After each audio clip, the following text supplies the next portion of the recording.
Hello everyone, welcome to a discussion on the topic non-performing assets, schedule of advances under Unit 4 Bank Accounts of Corporate Accounting Part 1 for BCom third semester. During this session, we will discuss about non-performing assets, schedule of advances and explanation and problem on non-performing assets.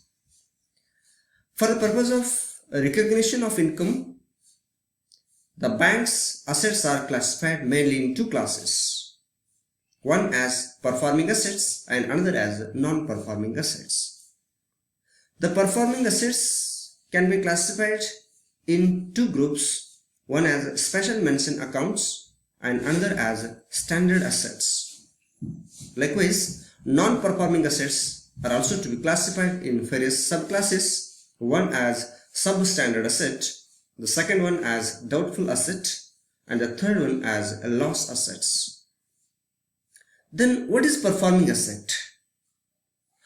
Where interest and principal amount is continuously received from the customers on loans and advances, it is called performing assets.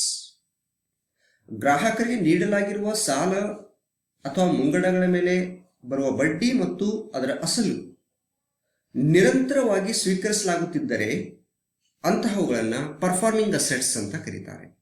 ಅಂತಹ ಸಾಲ ಅಥವಾ ಅಡ್ವಾನ್ಸಸ್ಗಳನ್ನು performing assets ಅಂತ ಕರೀತಾರೆ. ಈ performing ಅಸೆಟ್ಸ್ಗಳನ್ನ ಮತ್ತೆ ಬೇರೆ ಬೇರೆ ವಿಧಗಳಲ್ಲಿ ನಾವು ನೋಡ್ತಾ ಇದ್ವಿ.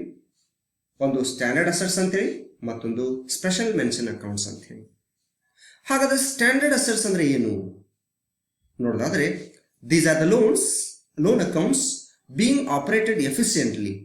The borrower is making payment timely and regularly. ಸಮಯಕ್ಕೆ ಸರಿಯಾಗಿ ನಿರಂತರವಾಗಿ ಹಣವನ್ನು ಮರುಪಾವತಿ ಮಾಡುತ್ತಿರುವಂತಹ ಗ್ರಾಹಕರಾಗಿದ್ದರೆ ಅಂತಹ ಸಾಲವನ್ನು ನಾವು ಸ್ಟ್ಯಾಂಡರ್ಡ್ ಅಸೆಟ್ ಅಂತ ಕರೆಯಬಹುದು. Then in case of special mention accounts, for early recognition of stress in bank loan, the Reserve Bank of India in 2014 classified bad loans under special mention accounts in three categories.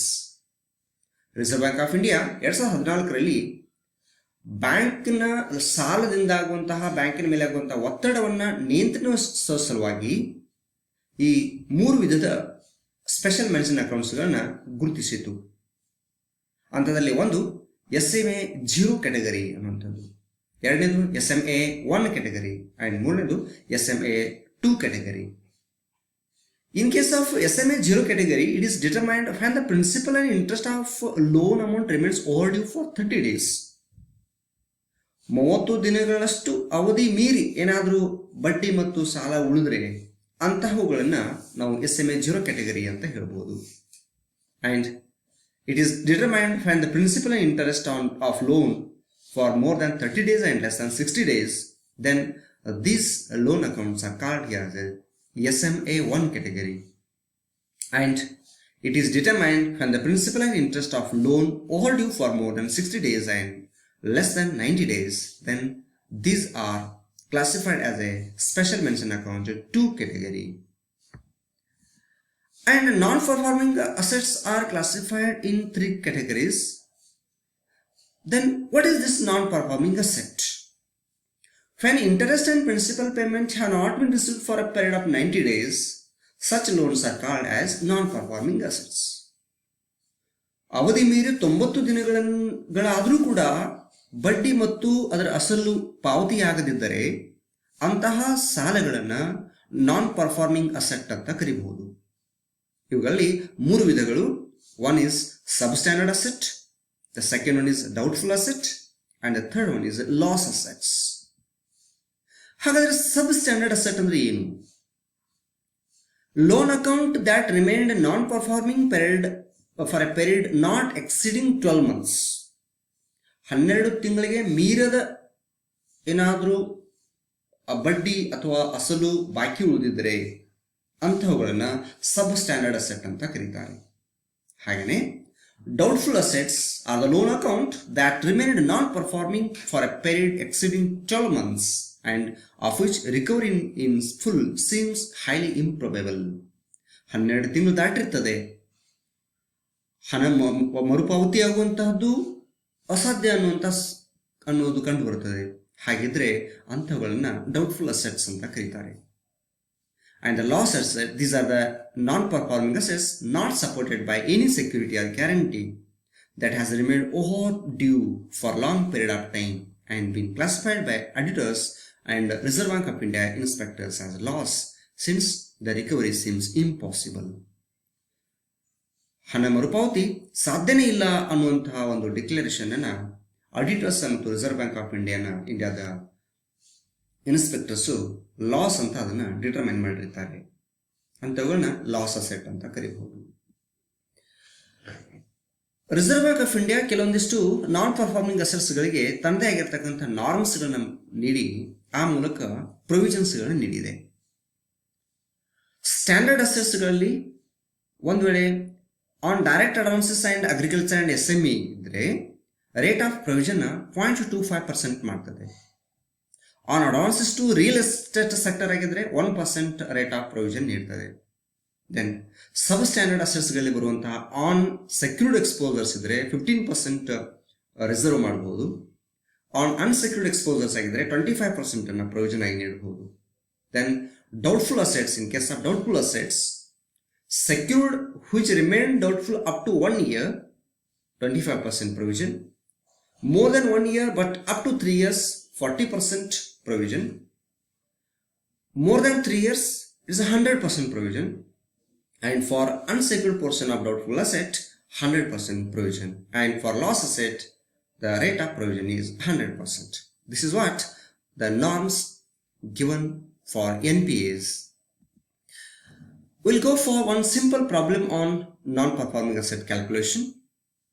From the following details, compute the amount of provisions required to be made in the profit and loss account of Welfare Bank Limited for the year 2019-20. Here the informations are provided. Standard asset, direct advance to agriculture and SME, 32 lakh. Substandard asset, secured, it is rupees 24 lakh. Doubtful, up to 1 year secured, 9,60,000. For 2 to 3 years secured, 7,20,000. Unsecured exposure, 3,60,000. And loss assets, 6 lakh. Based on these, we have to calculate the amount of provision required to be maintained in the profit and loss account of Welfare Bank Limited. So for that purpose, first of all, we have to write at the top, calculation of provision for doubtful debts. Here, in the table form, serial number, classification of advances, amount of advances, percentage of provision, and the total amount. So based on the given information in the problem, first of all they were given standard asset rupees 32 lakh. So that is to be taken here in the advances column, 32 lakh. Likewise, we have in the problem substandard asset secured 24 lakh. So that is to be taken here. Then likewise, in the problem, doubtful assets are given in 3 classes up to 1 year, 2 to 3 years, unsecured exposures. So all those amounts are to be taken in the calculation format here, 9,60,000, 7,20,000 and 3,60,000. And one more item given in the problem, loss assets with 6 lakh. So that is to be taken. So based on this information, now we have to go for the provisioning norms for NPA. So just you can look over the slide here, provisioning norms. For standard assets, on direct advances to agriculture and SME, it is 0.25%. So same is to be taken here, 0.25%. Then it will be amounted to rupees 8,000. 0.25% of 32 lakh is rupees 8,000. Likewise, for a substandard asset, just we have to watch over the slide here, the norms. Here, substandard asset on secured exposure, it is 15%. So that 15% is to be taken here. Here 15% up to 24 lakh is 3,60,000. Likewise, we have in the problem there is a doubtful assets up to 1 year. For up to 1 year, we have a norm as 25%. Here 25%. So 25% of 9,60,000, which will become 2,40,000. Likewise, we have a doubtful asset for 2 to 3 years secured. So on that we have to look over the norm here, 40%. So 40% of that 2 to 3 years doubtful asset 7,20,000. So on that we will get total amount 2,88,000. Then we have unsecured exposure rupees 3,60,000. So for unsecured exposure, that is we have 100% provisioning.